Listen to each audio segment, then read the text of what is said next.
इन सबको बुलाते थे और रात को सब गोपियों को बुलाते थे, ललिता, विशाखा, इंदुलेखा, राधा है, सब इस तरह से अष्ट सखियों को बुलाते थे। तो ये रास मंच है, तो यहाँ पे रास लीला होती थी।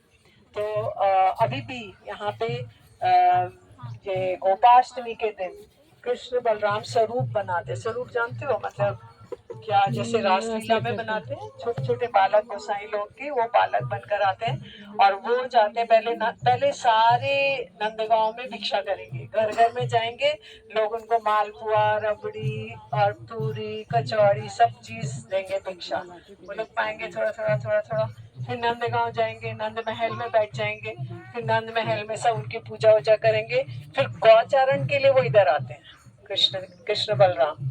तो इसलिए वो लोग दोनों आते हैं, तो यहाँ उनकी पूजा होती है, वो लोग यहाँ बैठते हैं, उधर बैठते हैं, तो बहुत बड़ा उत्सव होता है मतलब गोपाष्टमी पे। तो यहाँ विशेष करके उत्सव होता है। तो टेर कदम इसीलिए है क्योंकि वो सारी गोपियों को बुलाते थे और फिर वो बुला बुला के उनको, वो सब सोचती थी हमको आधी रात को क्यों बुला रहे हैं कृष्ण, क्या काम आ गया। तो कोई अपना श्रृंगार कर रही है, कोई वो कर रही है, कुछ बना रही है, दलिया बना रही है, कोई गैयाओं को धो रही है, कोई अपनी नंद के जेठानी के बच्चों को दूध पिला रही है, कोई कुछ कर रही है, कोई कुछ कर रही है। तो वो लोग सोचती थी हमको कृष्ण ने, श्याम सुंदर ने किस लिए पुकारा, ललिते, विशाखे। तो ऐसे कृष्ण ने ऐसे मतलब अभ्यास किया मध्यम आदि स्वरों का, जो पहले उन्होंने 1 साल पहले से अभ्यास किया, और ताकि अगर अगर वो बंसी बजाएंगे तो मैया बाबा आ गए और सब आ गए, ब्रह्मा आशीर्वाद, तो कैसे होएगा। तो इसलिए वो प्रैक्टिस करते हैं मधुर रस के स्वरों की, जिससे केवल वो ही सुन सके और लोग ना आए।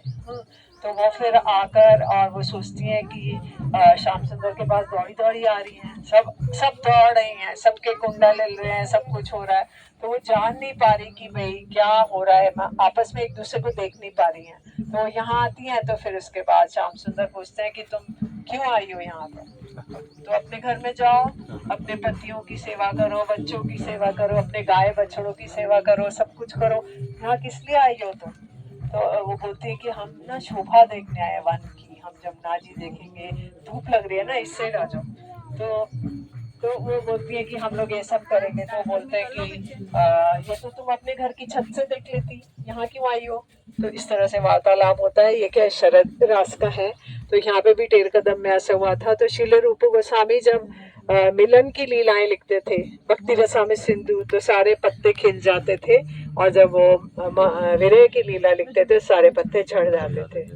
तो रूप गोस्वामी जी यहाँ पे रहते थे, और भैया भैया दोनों है, रूप सनातन, लेकिन दोनों एक साथ नहीं रहते थे। तो भजन अकेले अकेले होता है, तो वो रहते थे पावन सरोवर और रहते थे टेर कदम पे।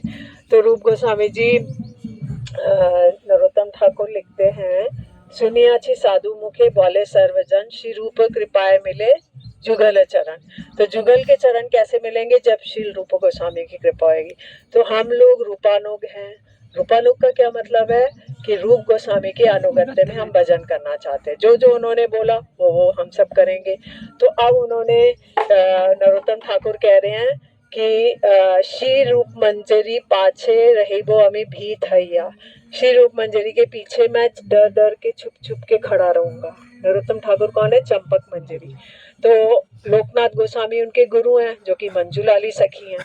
तो अब वो पीछे छुप के खड़े हैं। तो श्रीमती राधिका कहती हैं, अरे रूप तू किसको ले आई है, नव सखी को।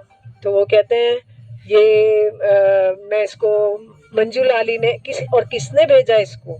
तो बोलते मंजूलाली ने भेजा।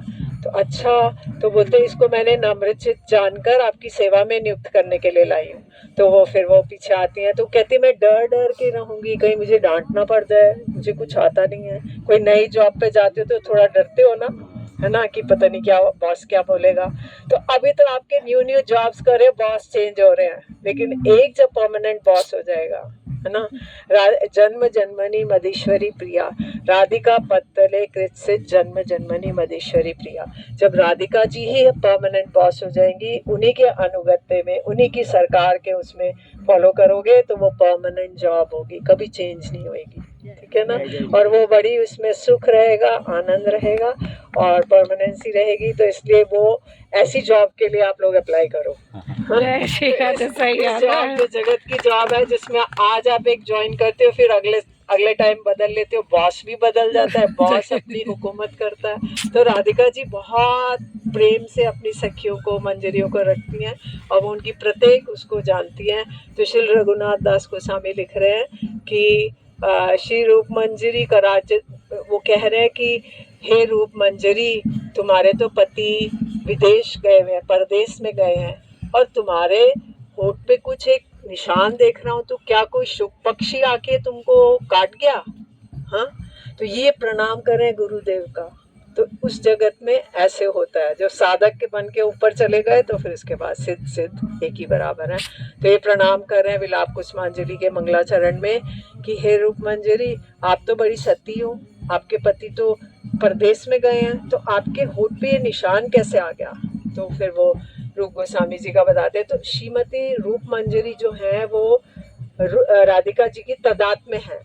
मतलब तदात में समझते हो, जैसे कि एक लोहे की, समझते तदात में? हाँ, तो वो तदात में है। जो जो राधिका जी सोचेंगी, जैसे जैसे उनके अंदर भाव आएंगे वो भी रूप मंजरी के अंदर आ जाएंगे। तो इसलिए हम लोग रूप मंजरी के अनुगत्य में करना चाहते हैं, सेवा करना चाहते हैं, उसके लिए एप्लीकेशन दिए है।